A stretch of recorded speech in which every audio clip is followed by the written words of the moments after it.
नमस्कार। Gurukul of India channel में आप सभी लोगों को स्वागत है।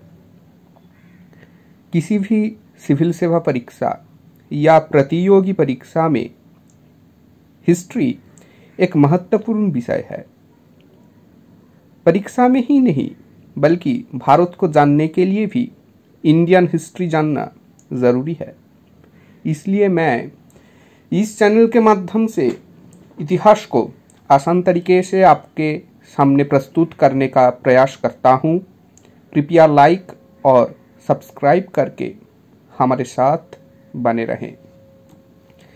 मैं भारत की हिस्ट्री में तथ्यों को आपके सामने प्रस्तुत करने का प्रयास करूँगा, लेकिन यदि हम केवल डाटा तक ही सीमित रहेंगे तो हम किसी भी एग्ज़ाम या किसी भी ज्ञान में पूर्ण रूप से महारत हासिल नहीं कर पाएंगे, और पूर्ण रूप महारत हासिल नहीं होने से किसी भी सिविल सर्विस एग्ज़ाम की मेंस निकलना बहुत मुश्किल है। आज हम ये जानने की कोशिश करेंगे कि औरंगजेब के मौत के बाद मुगल साम्राज्य किस प्रकार कार्य करता था और उस समय राजगद्दी पर कौन शासन करता था। बहादुर शाह ने राजा जय सिंह और महाराजा अजीत सिंह को उनके दो राज्य अंबर और मारवाड़ वापस कर दिए, लेकिन वो उन्हें मालवा और गुजरात के सूबेदार का पद नहीं दे सका, जिसलिए ये दोनों राजा संतुष्ट नहीं थे। यही बात हम मराठों के मामले में भी देखते हैं। उसने उन्हें सरदेशमुखी तो दे दी, लेकिन चौथ नहीं दे सका। ये डाटा आप लोग नोट कर लीजिए, क्योंकि हम लोग देखेंगे जुल्फिकार खान चौथ और सरदेशमुखी दोनों देने में ही सफल रहे। इस बारे में इस दोनों के बीच कंपैरिजन का क्वेश्चन आ सकता है। बहादुर शाह ने मराठों के मामले में एक और गलती की। ये गलती आगे चलकर मुगल साम्राज्य के लिए नुकसान साबित हुए। वो गलती क्या था? उन्होंने शाहू को मराठों का असली राजा नहीं माना, जिसके कारण मराठा साम्राज्य का राजा कौन होगा, इस पर ताराबाई और शाहू के बीच युद्ध छिड़ गया। ये भी एक इम्पॉर्टेंट डाटा है, प्लीज नोट डाउन इट। इस युद्ध ने न केवल मराठा साम्राज्य को बल्कि मुगल साम्राज्य को भी भारी नुकसान पहुंचाया। अब हम देखेंगे कि बहादुर शाह ने सिखों के साथ क्या किया। हम देखते हैं कि उन्होंने गुरु गोविंद सिंह के साथ समझौता किया और उन्हें हाई मनसब दिया, लेकिन बाद में गुरु गोविंद सिंह के मृत्यु के बाद जब बंदा बहादुर के नेतृत्व में पंजाब में सिखों ने फिर से विद्रोह शुरू किया, तो बहादुर शाह ने विद्रोह को दबाने के लिए सेना का नेतृत्व किया। एक बात ध्यान में रखना लायक है कि सिखों का कंट्रोल था सुतलेज और यमुना नदी के बीच के इलाके। हालांकि बहादुर शाह ने लोहगढ़ के किले पर कब्जा कर लिया था, लेकिन सिखों ने सन 1712 में उसे फिर से हासिल कर लिया। यहाँ एक बात का जिक्र जरूरी है। लोहगढ़ का किला गुरु गोविंद सिंह ने बनाया था और ये उत्तर पूर्वी अंबाला के पास हिमालय के तलहट्टे में स्थित है। आप लोग 1712 साल और फोर्ट की लोकेशन नोट डाउन कर लो। बहादुर शाह के शासनकाल में तो दो और ऐतिहासिक हस्तियों का जिक्र जरूरी है। एक है बुंदेला चीफ छत्रसाल और दूसरा चौरामन। जो जाट चीफ था। बहादुर शाह इन दोनों के साथ ही शांतिपूर्ण संबंध थे। एक बात हमें समझना चाहिए, औरंगजेब के मौत के बाद मुगल साम्राज्य का पतन शुरू हो गया था। बहादुर शाह के शासनकाल में ये गिरावट बहुत तेजी से नहीं बल्कि धीमी गति से चल रहा था, लेकिन खजाना खत्म होने लगा।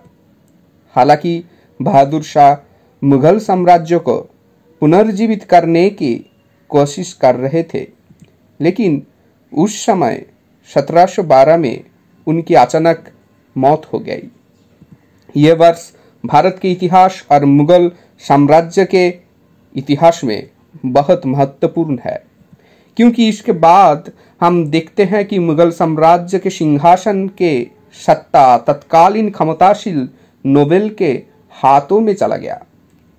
मुगल गद्दी के सत्ता अब जुल्फिकर खान के हाथों में आ गई। जुल्फिकर खान उस समय के एक बहुत ताकतवर व्यक्ति थे। उन्होंने बहादुर शाह के एक बेटे जहांगीर शाह को बादशाह बना दिया, लेकिन ये ध्यान रखना जरूरी है कि बादशाह असल में जुल्फिकर खान ही था। ऐसा इसलिए क्योंकि सारी सत्ता उसके हाथ में थी और वो पूरा साम्राज्य का वाजिर था। अगर हम जुल्फिकर खान के प्रशासनिक नीतियों पर गौर करें तो कई पॉइंट हमको ध्यान में रखना पड़ेगा। एक, हम पाएंगे कि वो हिंदुओं के साथ समझौते के पुराने रवैये को बनाए रखने में यकीन रखता था। वो जिजिया प्रथा को एबोलिश कर दिए थे। 2, उसने अंबर प्रदेश के राजा जयसिंह को मिर्जा राजस्वाई का उपाधि दे दिए और उन्होंने मालवा प्रदेश का राज्यपाल यानी गवर्नर नियुक्त किया। मैं यही बात आपको बताना चाहता हूं, क्या राजा जयसिंह अब उपाधि ले चुके हैं मिर्जा राजस्वाई का और वो अब गवर्नर है मालवा प्रदेश का। इसी प्रकार जुल्फिकार खान ने राजा अजीत सिंह को महाराजा की उपाधि दे दी और उनको गुजरात का राज्यपाल तथा गवर्नर नियुक्त किया। 3, जुल्फिकार खान के अधीनस्थ दाऊद खान पानिनी ने 1711 में मराठा राजा शाहू के साथ एक संधि की। उस संधि के अनुसार मराठों को डेक्कन क्षेत्र से टैक्स लेने की अनुमति दी गई थी। ये तय हुआ था कि मुगल अधिकारी कर वसूलेंगे और उसे मराठों को सौंप देंगे। These points are important for your mains examinations. Please note down these.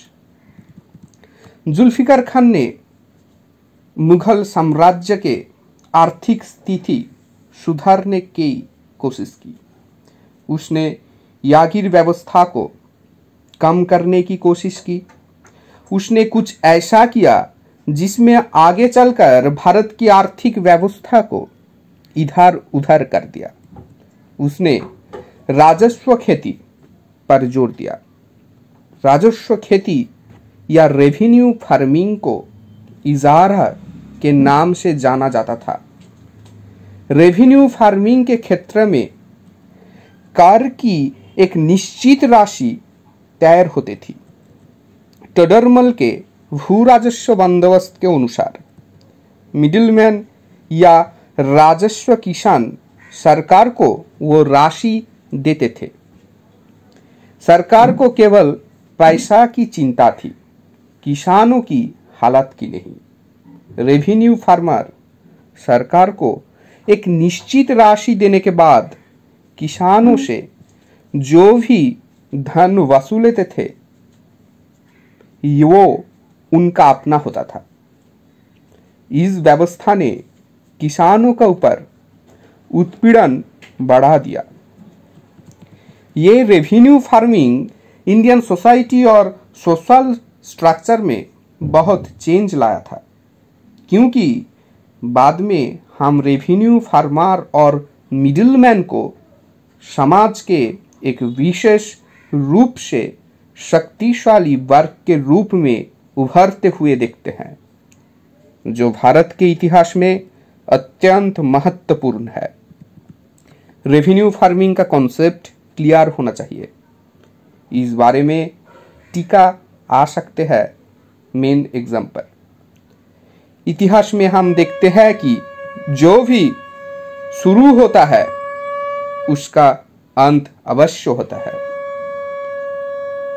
इतिहास में क्या हम देखते हैं? जो भी शुरू होता है उसका अंत अवश्य होता है। यह शंख ध्वनि जैसा है। जुल्फिकार खान के बारे में भी यही होता है। उसका प्रभावशाली सत्ता भी कुछ ही दिनों में समाप्त हो गए, क्योंकि दूसरे शक्तिशाली लोग पर्दे के पीछे से उनके खिलाफ साजिश रचने लगे और सन 1713 की जनवरी में जहांगीर शाह का शासन समाप्त हुआ। वो फारूक शियार के पास युद्ध में हार गए। ये युद्ध हुआ था आगरा के पास। फारूक शियार कैसे मुगल सम्राट बना और उसके पीछे कौन कौन का हाथ था, किस किस का हाथ था, इस बारे में हम लोग नेक्स्ट वीडियो पे वार्तालाप करेंगे। तब तक के लिए आप लोग पढ़ते रहिए और आगे बढ़ते रहिए।